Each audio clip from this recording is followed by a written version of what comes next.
کب کہاں کہاں اور کیسے کیسے کام آتا ہے۔ ایک بہت ہی خوبصورت واقعہ، بڑا ایمان افروز واقعہ ہے جو میں آپ کے سامنے پیش کرتا ہوں۔ ایک دوست نے اپنے ایک دوسرے دوست کو قرض دیا، اور جب اس نے قرض دیا تو وہ قرض ایک بڑی اماؤنٹ تھی، 3000 دینار۔ وہ ٹائم آ گیا جب اس ٹائم وہ قرض لینے کے لیے اپنے دوست کے پاس گیا کہ بھائی مجھے میرے پیسے واپس دو، تو اس نے کہا کہ پیسے تو نہیں ہے میرے پاس، میں کولیپس ہو گیا ہوں، بزنس اب میرا ختم ہو گیا ہے، میں تمہاری رقم نہیں دے سکتا۔ اس نے ایک اور ٹائم دے دیا اسے کہ ٹھیک ہے اب اتنے وقت دنوں کے بعد میں دے دوں گا۔ وہ ٹائم بھی گزر گیا، اور جب وہ ٹائم بھی گزر گیا تو اس کے بعد اس دوست نے کہا کہ اب تو پیسے دے دو بھائی، میرا ٹائم پورا ہو گیا ہے۔ پھر نہ دے سکا ٹائم۔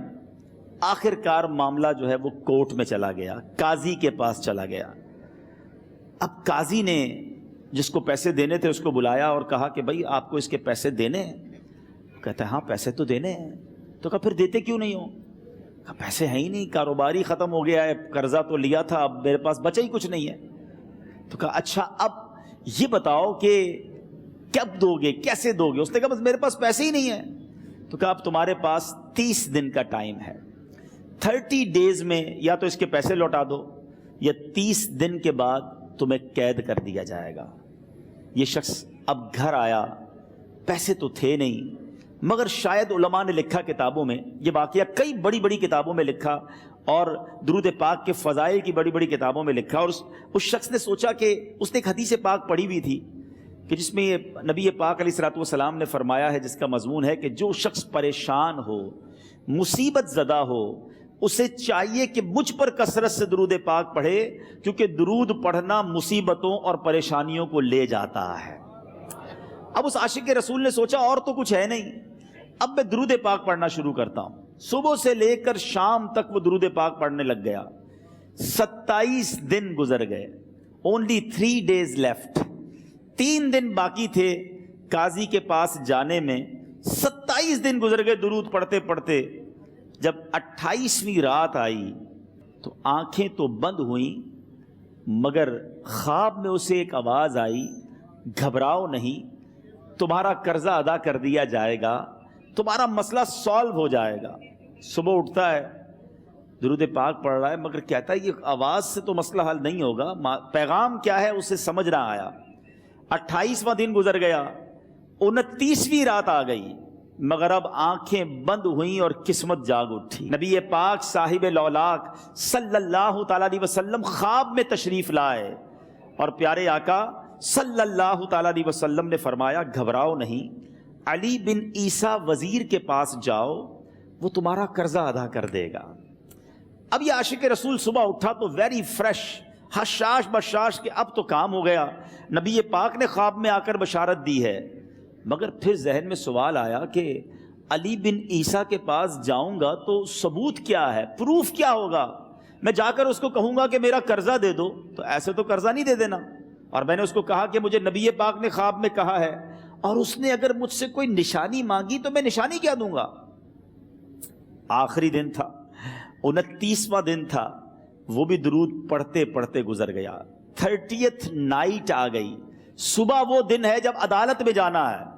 اب اس رات پھر نبی پاک علیہ الصلوۃ والسلام خواب میں تشریف لائے، اور آقا علیہ الصلوۃ والسلام نے فرمایا کہ علی بن عیسیٰ وزیر کے پاس جاؤ، وہ تمہارا قرض ادا کر دے گا۔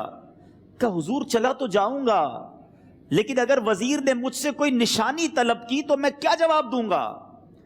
پیارے آقا علیہ الصلوۃ والسلام نے کمال کا ارشاد فرمایا کہ علی بن عیسیٰ سے کہنا کہ تم روزانہ فجر کی نماز کے بعد 5000 بار درود پاک پڑھتے ہو، یہ راز فقط تم جانتے ہو اور تمہارا رب جانتا ہے۔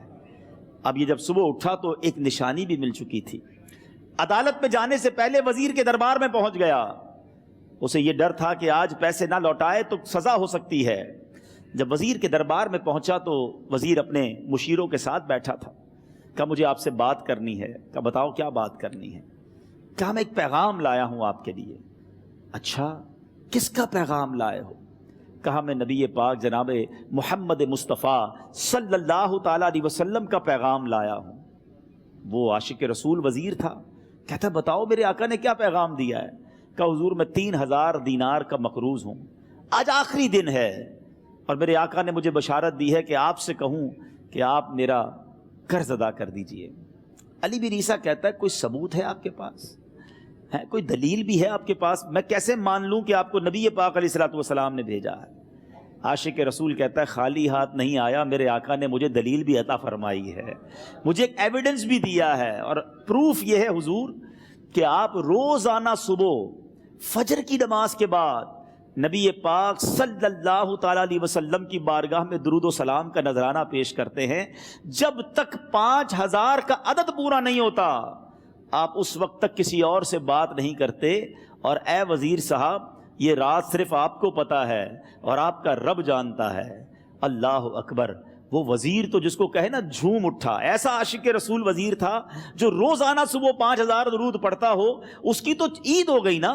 وہ کہتا ہے مرحبا یا رسول اللہ، میرے آقا نے میرے درود قبول کر لیے، اس سے بڑھ کر میرے لیے سعادت کیا ہوگی۔ اب یہ وزیر اپنے سیٹ سے اٹھتا ہے، اپنے کمرے میں جاتا ہے، تھوڑی دیر بعد واپس آ کر اس عاشق رسول کے ہاتھ میں 3000 دینار رکھ کر کہتا ہے حضور پہلے 3000 دینار تو نبی پاک کا حکم کی میں ادب سے بجا لاتا ہوں، میرے آقا نے جو حکم فرمایا یہ 3000 دینار آپ کو پیش کرتا ہوں، حضور ایک اور 3000 دینار لیجئے۔ میرے گھر آپ آئے، اتنی اچھی خبر سنائی، آپ نے قدم رنجا فرمایا، یہ 3000 اس کا نذرانہ ہے، اور ایسا کیجئے 3000 اور لیجئے، اس سے اپنے بچوں کے لیے کچھ چھوٹا موٹا کام شروع کیجئے اور ایک وعدہ کر کے جائیے، آج کے بعد زندگی میں آپ کو جب بھی کوئی کام پڑے میں آپ کا بھائی ہوں، مجھے یہ خدمت کا موقع دیجئے گا۔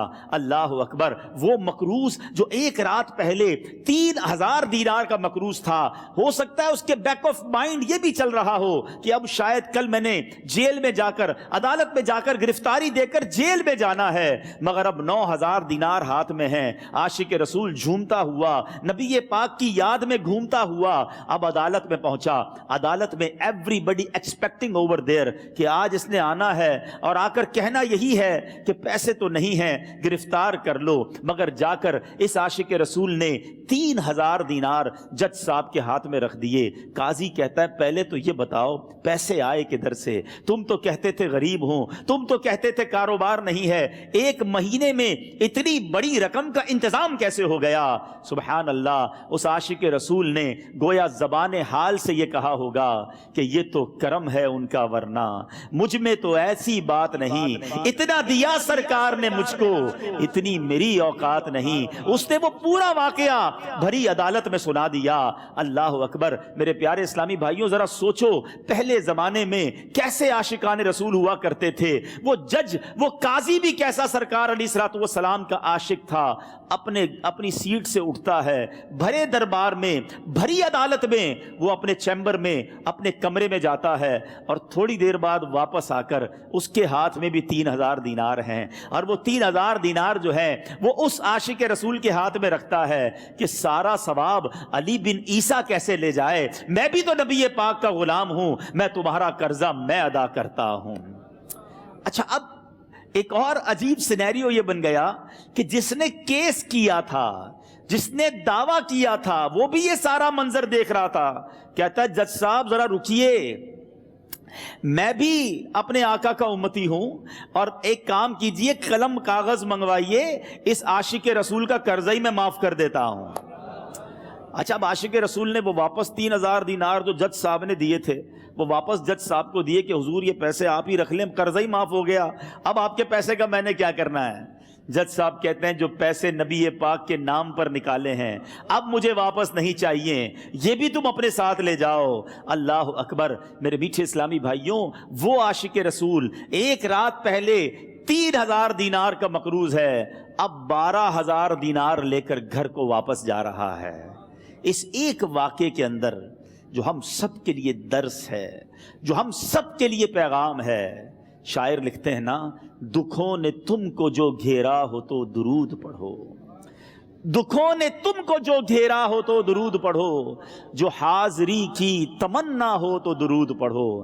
آج ہم بہت ساری پرابلمز میں ہوتے ہیں، یہاں بھی ہو سکتا ہے میرا کوئی بھائی بیمار بیٹھا ہو، کوئی قرضے میں ڈوب گیا ہو، کسی کا کوئی بزنس پرابلم چل رہا ہو، کوئی فیملی ایشو میں ڈسٹرب